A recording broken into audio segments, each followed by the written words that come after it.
Hello out there, all you beautiful internet people. Welcome back to the Nicholas R. Cicada Review, where I sit in this blank void and talk about things. Today, it's Pride Month, and what with it being Pride Month, I figured I would make a video about a subject which has been gnawing at the back of my skull for some time, and which today I figured I should discuss, because it really is a pressing issue of the modern age. That being, why aren't there any good gay romances these days, and what can we do about it? I think this is an interesting subject to tackle, so let's get right into the action here. But she never lost her head. Even when she was giving head, she says, "Hey babe, take a walk on the wild side."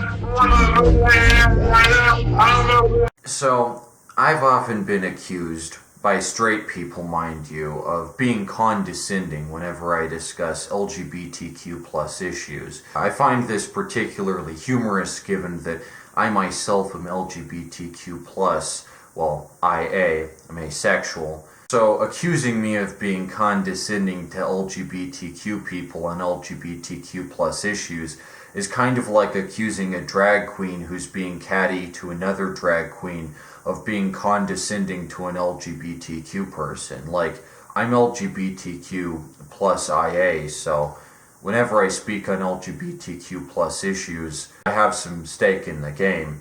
I know a lot of lesbians and trans people and the like, so it's not like I'm not speaking from a vast amount of experience in the field here. Nonetheless, keep in mind that of all the films I'm going to discuss today, I'm not very well versed in the romance genre, and that is one of the genres that I have the least amount of investment in, given that I'm not attracted to anyone romantically.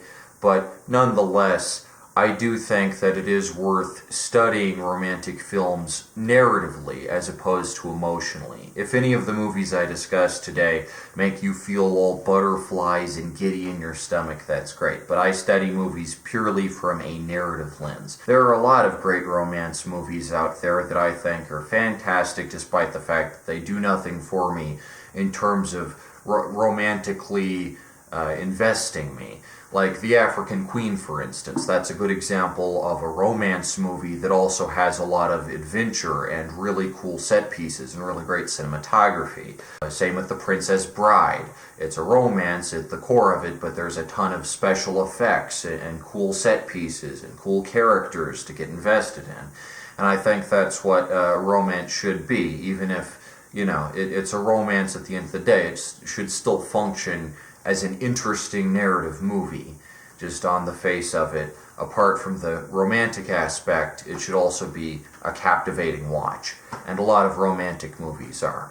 The problem that I've noticed is that there are very few captivating gay romances these days. And I think this is an issue for representation, and I think this is a problem because there are a lot of straight romances, and there have always been a lot of straight romances since the dawn of cinema, and there have very rarely been any worthwhile gay romance movies on a mainstream scale. This video isn't at all about, underground LGBTQ cinema. That kind of stuff is just fantastic.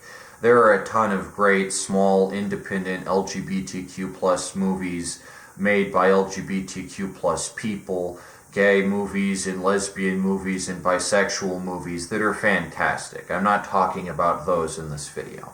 I'm talking about mainstream Hollywood films that are about a gay romance.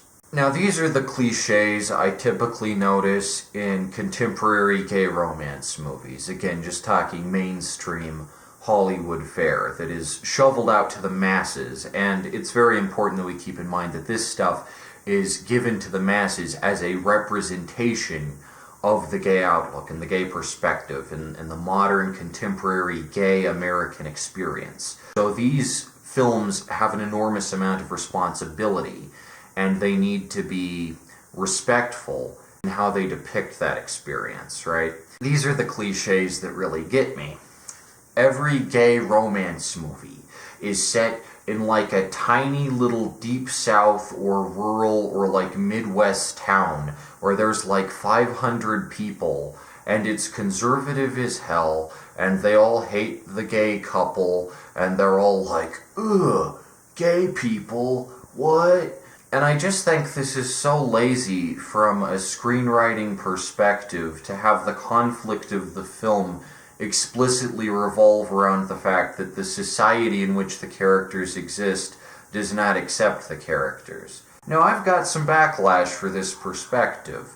I've heard, oh, well, if movies don't capture the persecution that homosexuals face in contemporary American society, then we won't be doing them justice and we won't be accurately capturing the problems of the current gay lifestyle and the adversity that gay people face in today's climate.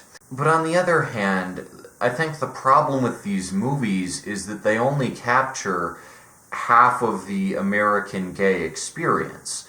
Because if a movie with a gay couple was set in a tolerant liberal city like Denver or Seattle or San Francisco, then it could be a narratively fulfilling movie like the gay version of When Harry Met Sally, where the gay couple is just allowed to function as a couple, and the conflict of the film only comes from the tension and pathos between them, the various hijinks they get up to, external factors like their friends and work life and, like that, like everyday life that kind of gets in the way of this romance. That could be an interesting film that has yet to be made because every single gay romance is focused exclusively on the Deep South and these incredibly conservative red states where gay people are not accepted. And that is a facet of the contemporary American gay experience, don't get me wrong. Plenty of gay people go through that. And plenty of gay people don't and live a normal life and have other things going on. Things which would be interesting to see from a filmmaking perspective. Things which would be interesting to catch on camera. Modern, contemporary issues. I think one of the best gay movies out there, one of my absolute favorites, has to be But I'm a Cheerleader with Natasha Lyonne. Before she was enlisted into the terrible Netflix Groundhog Day ripoff Russian Doll, Natasha Lyonne was in a real movie that's actually respectable. There's no inappropriate behavior allowed. Inappropriate? Like swearing? No, inappropriate like fucking. But I'm a Cheerleader is great, not just because of its extremely well-rounded characters, its fantastic set design, hilarious moments, and overall just a really nice aesthetic that I think is very pleasing to the eye and really conveys a sense of intrigue. The movie is also set and made in 2000, which was a year when being gay was a lot less accepted. I think the movie is interesting in that it stands as a pivotal piece of history. It was almost rated NC-17 just because it was about homosexuality, despite the fact that there's nothing that sexually explicit in it. It was a statement for its time, and it's a very funny film, and it's a very narratively well-written film. It's a film that knows what it's doing, it knows what it sets out to do, and it's very effective in that end.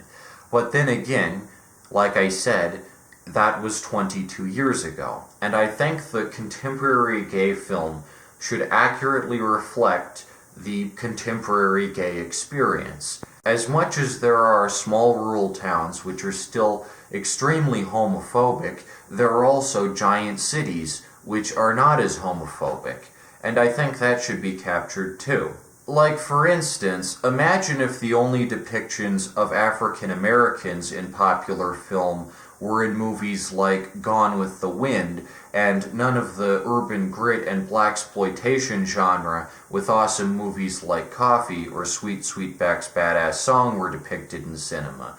Americans would have an inaccurate perception of African Americans as a group if they only had Song of the South to go off of, and eventually you need a Shaft or a Dolomite to break things up and make things a little interesting. and spice up the recipe a little. That's all I'm saying. I'm just saying that gay movies cannot solely function on being about the continuous non-stop persecution of this group, because as much as it is important to document the persecution of homosexuality in an American context, change the public's perception of homosexuals as a group and normalize them by creating a standard, by-the-numbers romantic film where they just have a normal romance, are treated completely normally by the world, and the conflict, whatever there is of it, comes from external factors that are not related to their homosexuality, but are instead just like the obstacles that Billy Crystal and Meg Ryan run into in When Harry Met Sally. I think that's the best description I can possibly give. Or Frankie and Johnny, or One Fine Day, or any of those classic archetypal romantic comedies that are just like carefree and light and just depict a romance in a normal setting where everyone is just like, oh, tee-hee, it's a romance. Why can't there just be that for gay people? I'm not sure I get it. If there was a movie set in Seattle or Denver or something about just two gay guys, they just have a meet cute and then they go on a couple dates and then one of them calls the other up and he's like, I'm so sorry, it's not gonna work out. It's not going to work out because my parents don't like you because you're from the wrong side of the tracks. Not because he's gay, but you're from, like Romeo and Juliet, right? Romeo and Juliet. And then the other guy's like, my job keeps me busy and I can't exactly get out as much as I'd like to. And these are obstacles that, kind of present the gay dynamic as normal and not some kind of freak show, which is how gay romance movies of the current era, from what I've seen anywho, typically seem to depict a gay relationship as. It is bizarre. I'm not saying, again, there's no homophobia in contemporary American society, but the fashion of homophobia has changed, just as homosexuality has changed over the past 20 years. Unless you're making a period piece set in the 90s or 80s, which would be very interesting. You could make one about the AIDS crisis and the Reagan administration's lackluster approach to it. But if you're making a movie set in 2022, then you should approach it as if you're making a movie set in the year 2022. Terminology and phrases and stuff that's from the current year instead of acting as if it's still the 90s. You need to update the scenarios your characters run into. For instance, your characters could run into subtler forms of homophobia, something a little more subtle that kind of points to a systemic issue that's kind of buried beneath the surface. It's a little more subtle. The film-going audience has a chance to kind of internalize this. It's a little more nuanced, it's not just like some raving lunatic out on the street corner going, I don't like them gays, because, that's the most blatant, obvious conflict you could possibly introduce to a film like this. If you have a movie and the only conflict is just characters who just hate your main characters for no discernible reason, certainly no rational reason, because there is no rational justification for homophobia, then what you have is a film where the conflict is boring because the antagonists have no justification. And as any screenwriting course will tell you, the best antagonists do have justification, sometimes for their stuff, like Roy Batty from Blade Runner. There's an example of a great antagonist who you can kind of see the perspective of and isn't just like an irrational bigot. These gay movies where the villain is always just like this blithering homophobe, it's like, yeah, who would side with that? It's ridiculously stupid. So the movie that first inspired me to make this video was Love, Simon, which I think is the most stereotypical contemporary gay romance. I really cannot stand this movie. It's obnoxious in every way and hits every single cliche on the checklist. It's set in Atlanta, Georgia. Obviously, it's not set in, Seattle or something. and the main character, Simon, is 16 years old and he's in high school. The trailer is awful. It starts off with this internal narration. My name's Simon. For the most part, my life is totally normal. I'm normal. I'm a normal kid. I have a family that I actually like, and there's my friends. We do everything friends do. Oh yeah, this is totally how real people talk here. I have friends, and we do all the friend things together. Just fantastic screenwriting here. Flawless. Chef's kiss. Except I have a big secret. I'm gay. I'm just like you, except I have one huge-ass secret. Nobody knows I'm gay. I'm gay! Now this is obviously a big problem because you can't exactly claim that you're normalizing homosexuality while simultaneously having your character say, well yeah, I'm normal, except that I'm gay. That's the not normal part. Because there's nothing not normal about being gay, except maybe in Atlanta. I don't know, I've never been to Atlanta. The movie, Love, Simon, is based off a shitty young adult book in the same vein as The Fault in Our Stars called Simon versus the Homo Sapiens Agenda. Right off the bat, this is a stupid title because it suggests that homophobia, aka the Homo Sapiens agenda that Simon is fighting against, is somehow intrinsically coded into the human species, despite the fact that homophobia is a societal construct and animal species display homosexuality all the time. Ancient civilizations like ancient Greece and China openly accepted homosexuality. So the title Simon versus the Homo Sapiens Agenda actually normalizes homophobia in that it suggests that homophobia is some kind of innate human quality instead of a learned societal behavior. Nobody is born homophobic or racist. You learn these ugly behaviors through systemic indoctrination.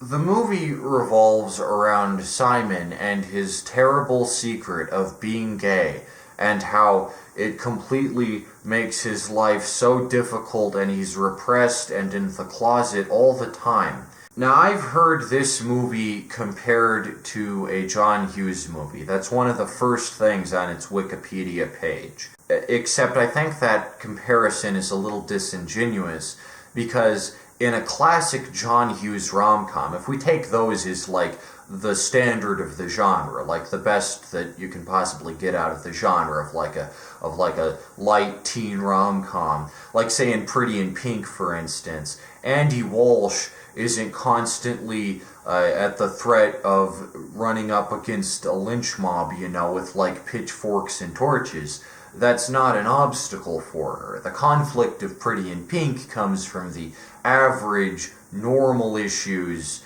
of a girl about to go to the prom, you know, and that's where the conflict comes out of. There isn't really a John Hughes movie which attempts to tackle a societal issue as serious as homophobia. They're lighthearted popcorn fluff. So if Love, Simon is going to compare itself to a John Hughes comedy, then I would expect it to just be like Pretty in Pink, except Andy Walsh is a guy, right? But that's not what Love, Simon is. Love, Simon is an extremely dark, serious story that's treated like a joke. It's a story set in a grim, repressive society that forces this youngster into complete submission and makes him feel nauseous and embarrassed about just what kind of person he's attracted to. This isn't like the funniest premise. This is some depressing shit, but the movie lacks the emotional maturity to tackle it like the depressing story that it is, because it wants to be a lighthearted comedy. But at the same time, it wants to be a societally impactful film. And you can't exactly be both a drama and a comedy at the same time. Well, I guess there's such a thing as a dramedy, but that's not what Love, Simon is trying to be. It's trying to be a comedy. In the trailer, and in all the film's marketing, Simon states that he wants to have a love story just for him. A gay love story. Finally, a gay romance. The John Hughes equivalent of a gay story. A gay John Hughes movie. I'm done living in a world where I don't get to be who I am. I deserve a great love story.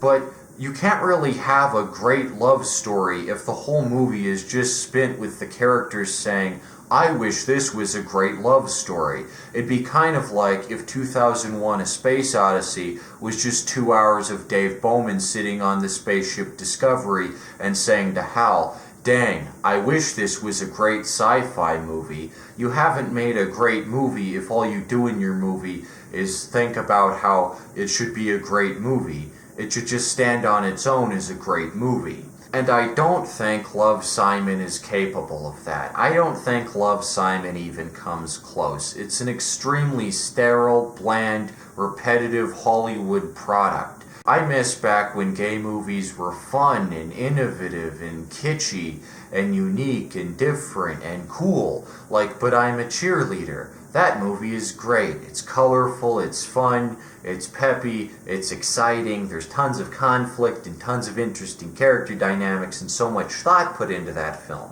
Simon just reads like a bland packet of Pop-Tarts, which are not as good as toaster strudels. It doesn't seem fair that only gay people have to come out. Why is straight the default? It's Uno reverse card. This is so damn funny. What if you had to come out to your parents as straight instead of gay? I'm days into this Love, Simon cringe and researching it. I found this clip on YouTube of this horrible sketch where it's just like, what if straight people had to come out as straight to their parents? Wouldn't that be a hoot and a holler? And people say SNL isn't funny these days. I mean, this is like the least funny shit I've ever seen. I find it really interesting that in saying straight is the default, which, call me crazy, but living here in Denver, I've certainly never felt as if straight is the default.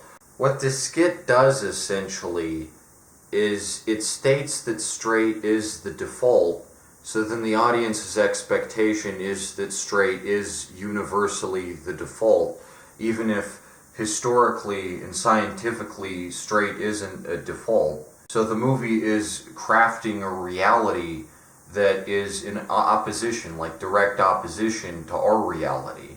This simulated universe is so inconsistent, so incompatible with observable facts that its logic breaks down upon close inspection.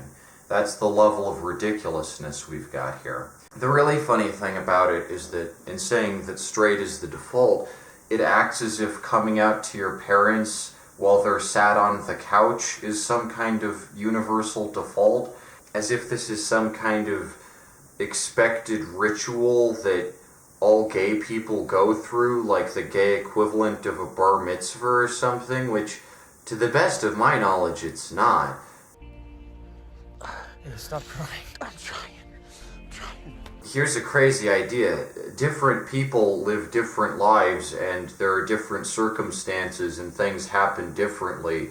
And sometimes, a gay person will just live with their parents and just be like, hey, I'm going out on a date with a guy. And then the parents will be like, okay, because they don't give a shit, and they're just like, okay, our kid's gay, whatever. Because who cares? Who cares what sexuality your offspring is? Seriously, how does it affect you? Who cares? Your kid goes out with the same gender, or opposite gender, or trans, or whatever. Who gives a shit? Seriously, just like the parents in this kind of cringe media, it's like they're neurotic to an absurd degree. And I don't think the writers of this type of crap have ever actually studied like a parent-child relationship from an LGBTQ plus perspective. It's patently obscene. Here's my interpretation of how coming out would go in a sane, rational, functioning society, like Portland or something. Hey, Dad, I'm gay. Oh, that's neat, son. Go mow the lawn, okay? Or it might go a little something like this. Hey, Dad, I'm gay. Oh, that's cool, son, but I already knew that because we've been living together for like 16 years at this point, and if I spent all of your formative years with you and didn't understand your sexuality and other innate traits about your personality through subtle hints and cues, I'd be kind of a shitty parent, so I already knew that. Or like this. Hey, Dad, I'm gay. Oh, neat, son. Oh, wow, our son is gay? Just like us. Oh, hi, other Dad. Hey there, son. Hey, honey, have you made the reservations for dinner tonight at Chez Ritz? I sure did, Sugar Bunch. It's great to be celebrating our 15th honeymoon. Or it might go a little something like this. Are you winning, son? Yes, I am, Dad. I'm winning a ton of dates on all the gay hookup sites. There's a spin-off of Love, Simon on Hulu, the streaming service owned by Disney, the same streaming service that put out a show called Plan B. I saw the trailer for it right after I saw the trailer for Love, Victor. The Plan B is a raunchy comedy about two crazy feminists out to get birth control after a wild, raunchy night. It looks like Hulu is trying to appeal to every demographic possible, despite being owned by Disney, a media conglomerate founded by a white conservative 70 years ago, or 90 years ago, or I guess 100 years ago at this point. Sorry, but I decline to offer you the Plan B pill. Have a nice day. Go to Planned Parenthood in Rapid City. Hey, do you realize this is our first official road trip? Wow, this is how real people in the real world of today talk. Let's go to Planned Parenthood and get that Plan B. Yeah, this is the kind of insightful, wonderfully written programming that such a serious subject as women's rights requires. Who doesn't want a raunchy, irreverent, American Pie-style contraceptive-themed comedy in the current political climate, am I right? Nothing is funnier than women lacking their basic bodily autonomy. Comedy gold right here, brought to you from Hulu, the most in-touch, down with the youth, how do you do fellow kids streaming service around. Watch the Hulu original film Plan B May 28th and stream more Asian and Pacific Islander stories only on Hulu. Hulu? You can't say that, Hulu. Like, how tone deaf are you? Oh yeah, that's my favorite genre. Pacific Islander stories. Hey, what movie are you watching there? Oh, I'm watching my favorite Asian story. I'm watching my favorite gay story right here. That's my favorite genre. The Asian stories. What the fuck? Hulu is like that racist uncle who you invite to the barbecue, and you know, he tries to pretend like he's cool by popping on some like Eminem, and he's like, look, I listen to black music. And then you point out to him that Eminem's white, and he's like, could have fooled me.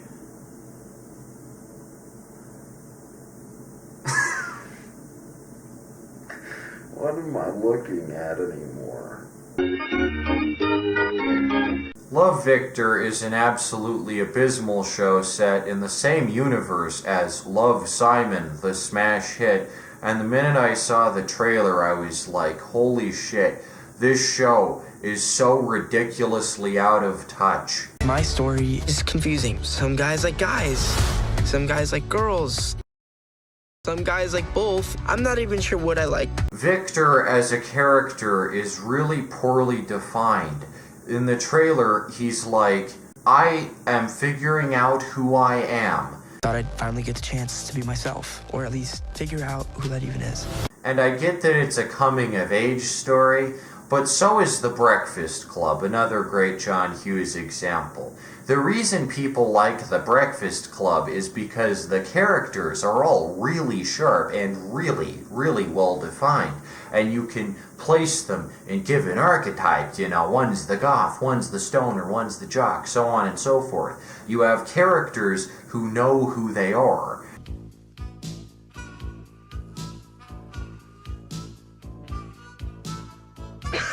And that's really important in a movie, to have characters who understand who they are. And then they get into the plot, and then they get into the conflict, once they have a well-defined understanding of themselves.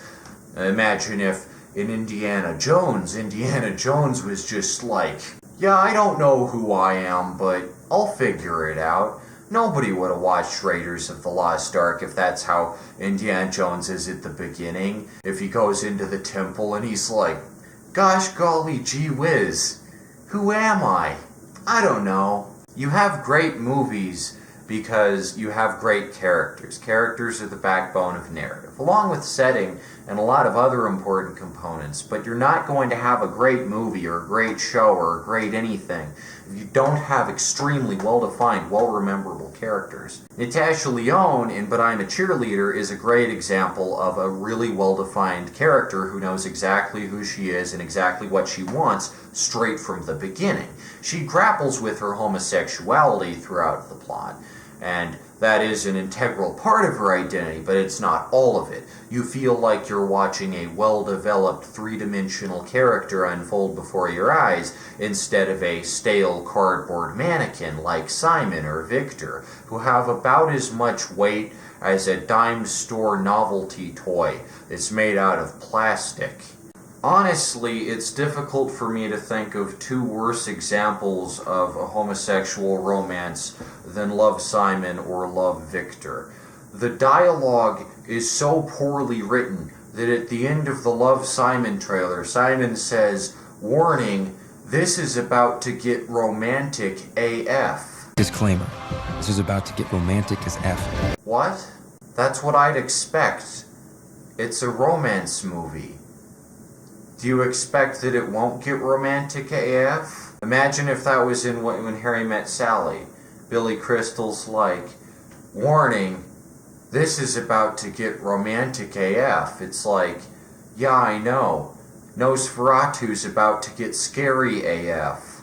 I just can't get over that. It's such terrible writing. You have to wonder, like, who thought this was a good idea?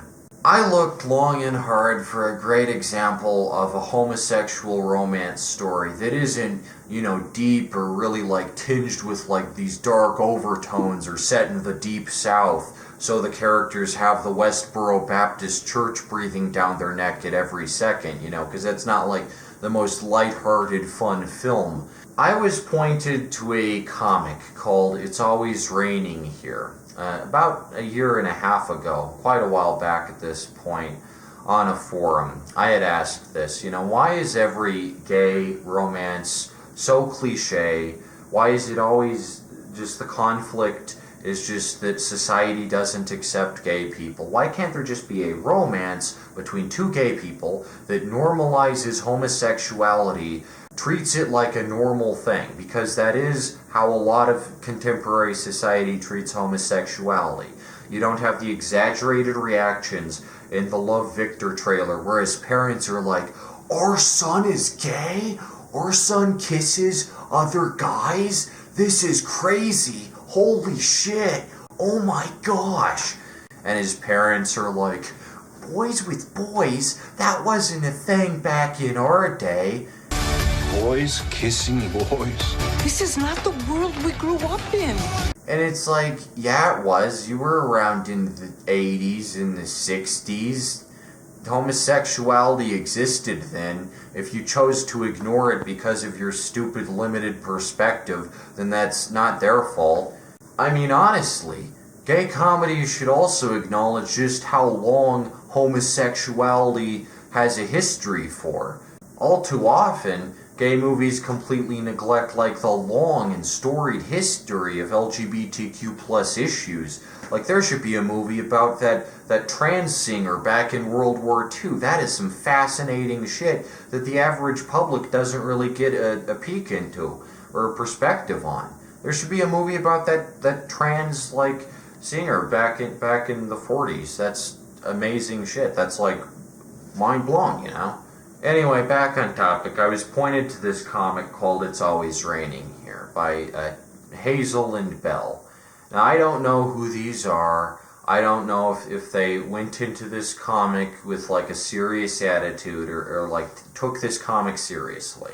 It is a terrible comic from a narrative perspective. And I was linked to it, keep in mind, as an example of a web comic which was fun and light and bucked the cliches and was just frivolous and carefree and just about two gay guys who just have a jolly time.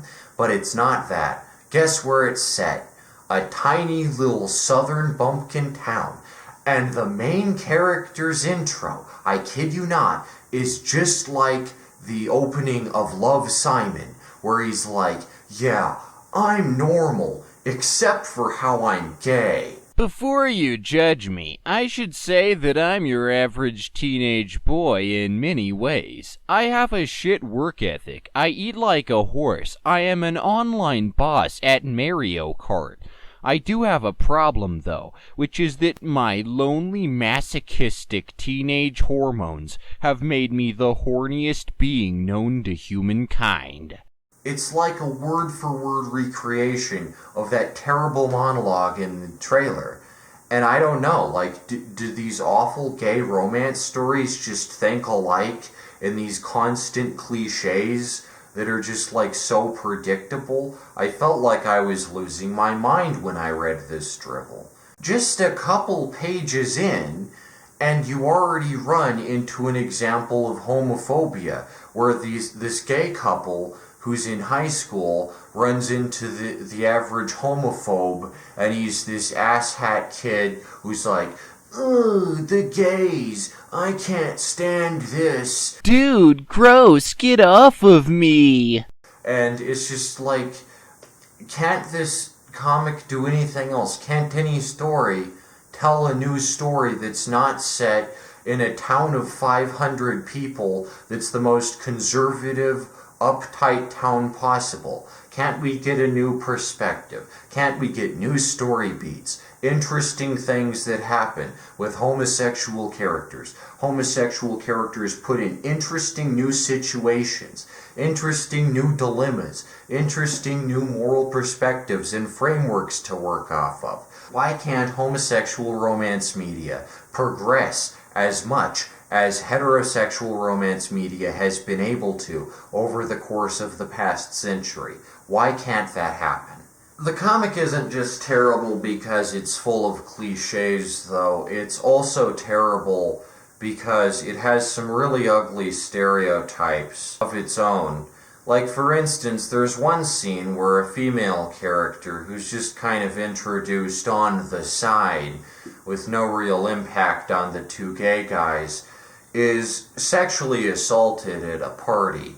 Now, right off the bat, this is a pretty serious situation, and keep in mind, I was recommended this comic as a light-hearted, fun alternative to Love, Simon. A light, fun, romantic comedy.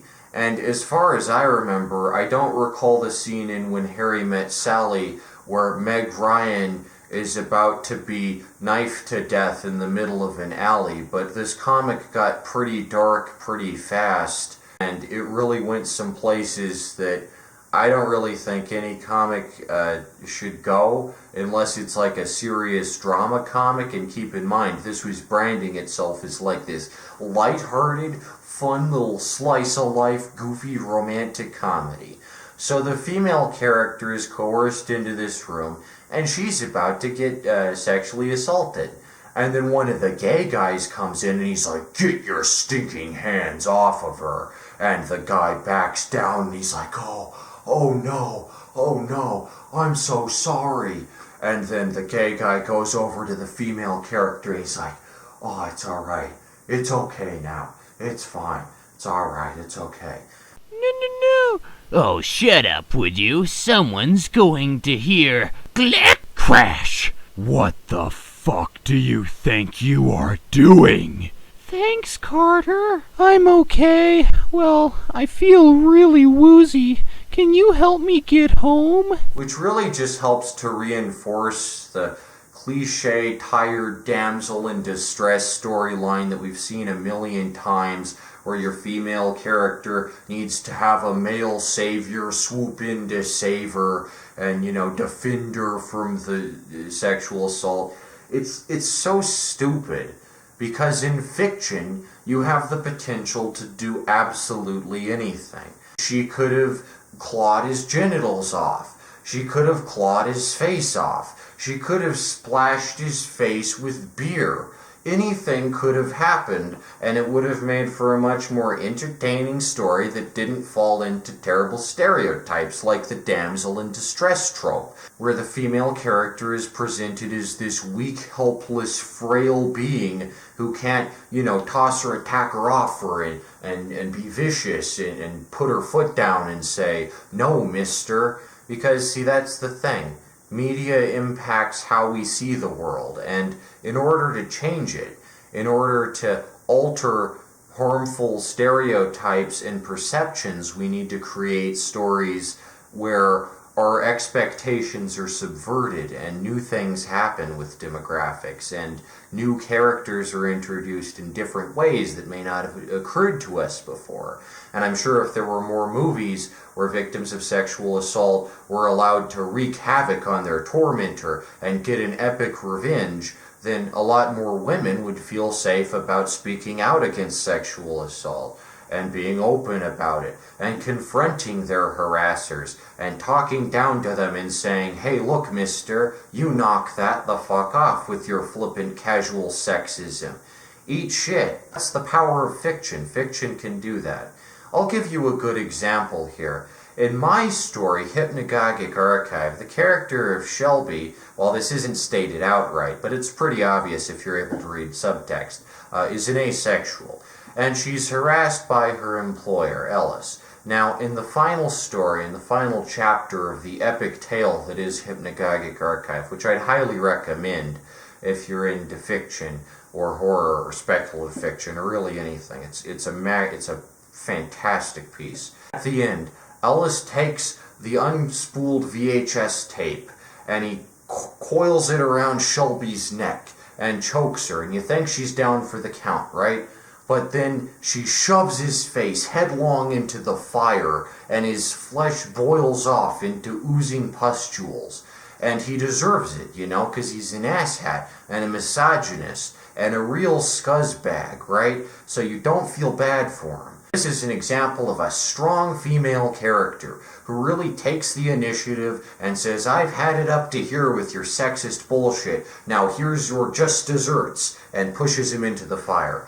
This is a fantastic story. This is an example of how to treat that sort of subject with dignity and make it interesting and make it entertaining and make it worth reading. But that's something this It's Always Raining Here comic really failed to do when it just has the gay guy come in and save the female character and be like, "I'm so sorry." Good night. Can you even remember it? Not much, dude, but you look like you had a hell of a time. I did have a hell of a time. I had to rescue Maria Wong from your date rapist of a hockey buddy who managed to get both her and Adrian completely wasted and probably roofied. What? So, how was your good night? I got to touch boobs. Suppose the female character didn't want this gay guy's sympathy. Suppose she wanted to be left alone after that traumatizing experience. That's the kind of nuance these stories tend to lack because they're so full of cliches.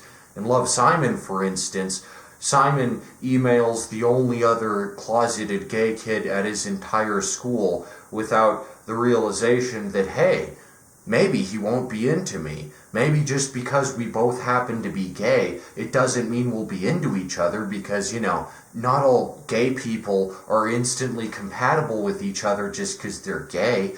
Sometimes people just happen to be a certain sexuality, but they aren't a good fit for each other in a relationship.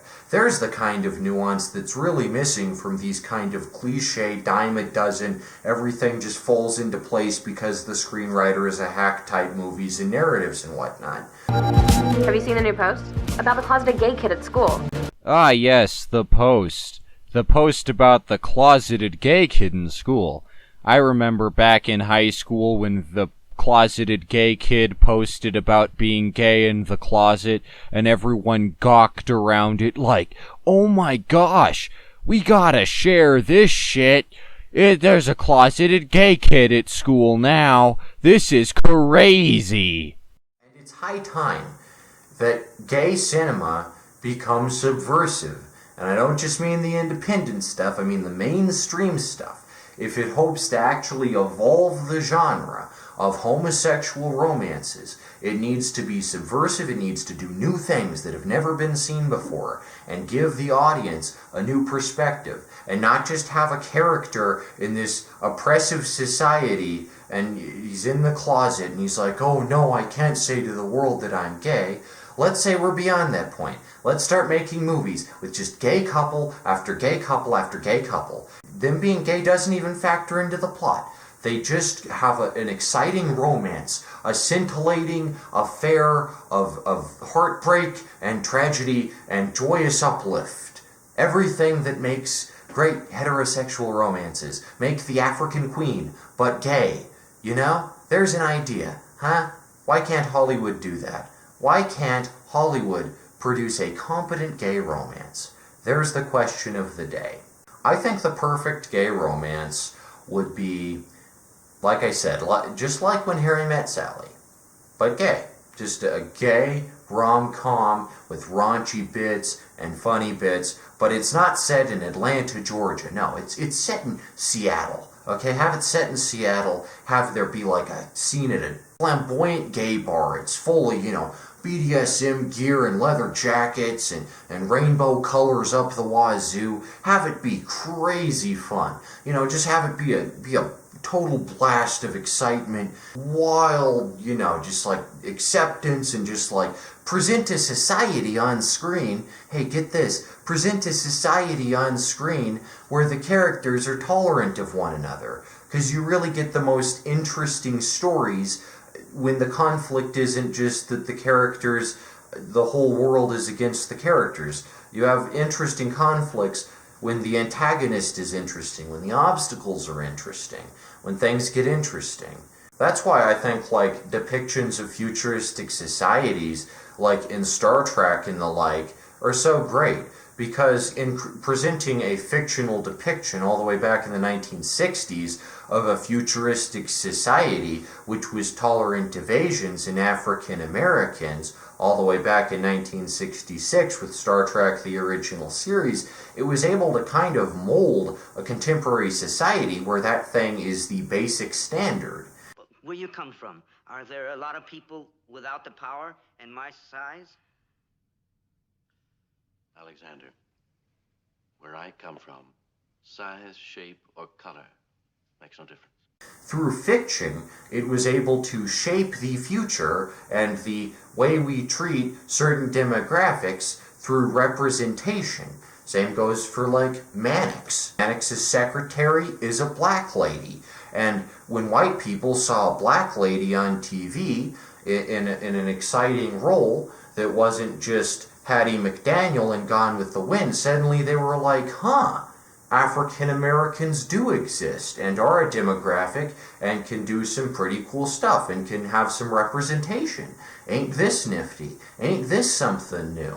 And we can do the same thing now with homosexuality if we just try, if we just give a shit. If Hollywood, for whatever reason, gets off its ass and stops making schmaltz and starts making gorgeous masterpieces.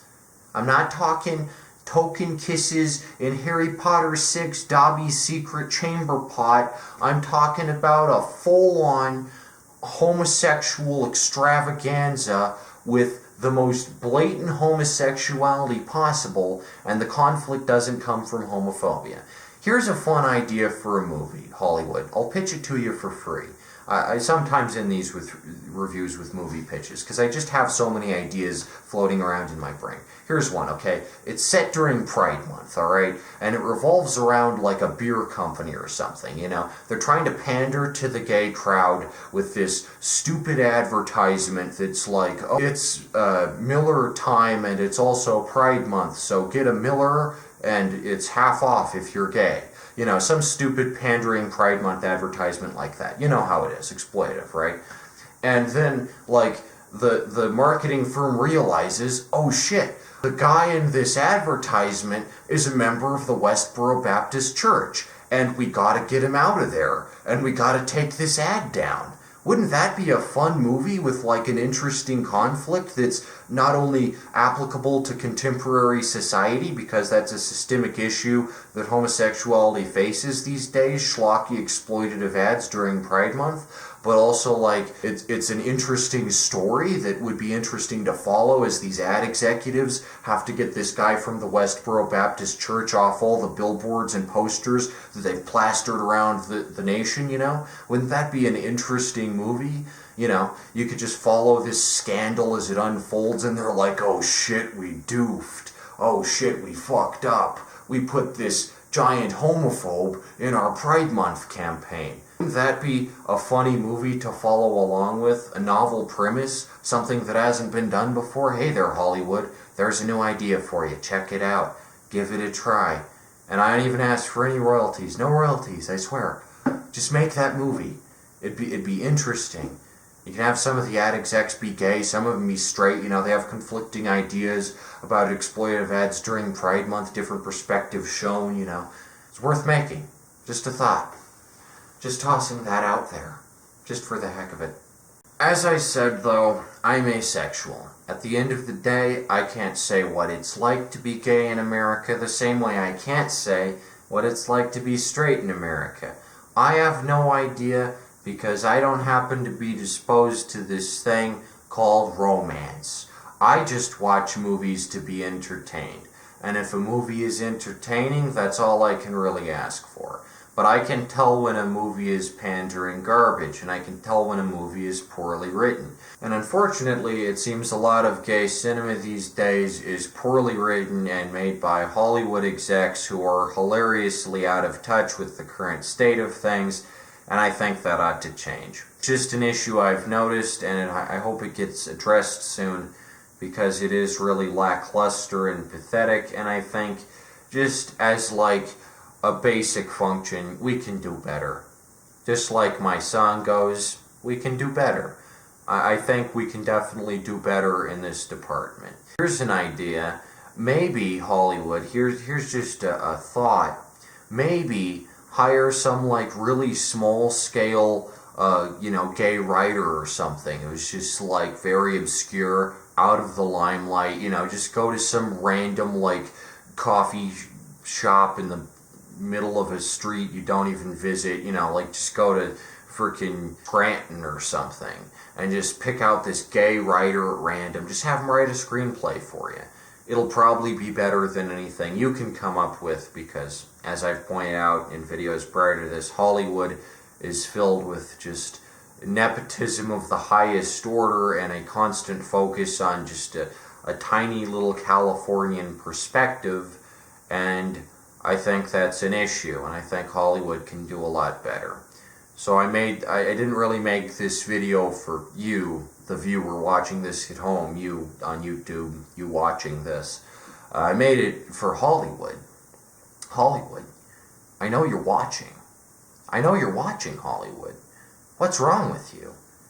What is wrong with you? What is going on with you, Hollywood?